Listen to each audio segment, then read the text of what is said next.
Nakaalerto pa rin ang maraming ospital sa mga posibleng biktima ng paputok ngayong magbabagong taon. Kabilang dyan ang Jose Reyes Memorial Medical Center sa Maynila. Kumustahin natin ang sitwasyon doon sa ulat on the spot ni Rida Reyes. Rida?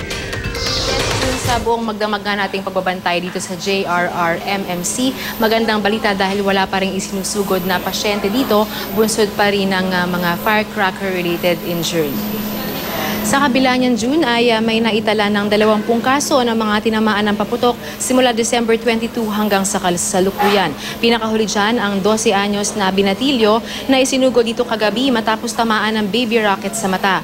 Kaagad din naman itong na-discharge matapos lapatan ng anti-tetanus serum at toxoid. Piccolo, June, ang pinakamadalas pa rin na sanhi ng kanilang pagkakaaksidente. Karamihan, di gaanong malubha ang tinamong sugat kaya agad din naman silang dinidischarge.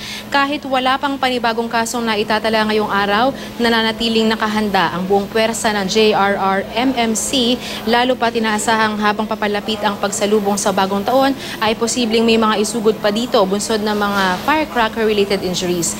Nakaredy na rin ang mga medical supplies na gagamitin sa mga pasyente, kabilang na ang gasa, alcohol, anti-tetanus medication, antiseptics, itlog, at ang mga plais at yung mga bone cutter at iba pang gamit kung kinakailangan ang i-amputate o kaya putulin ang bahagi ng katawan ng pasyente. Sa tala naman ng DOH, June, as of 6 a.m. ngayong araw, meron ng 198 na kaso ng firecracker-related injuries.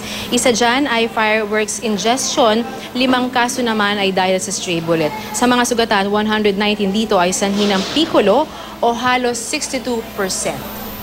Na-schedule na po lahat ng residents sa surgery and ortho will be on duty on December 31, and even the nurses, most ng manpower natin talagang inassign natin sa December 31.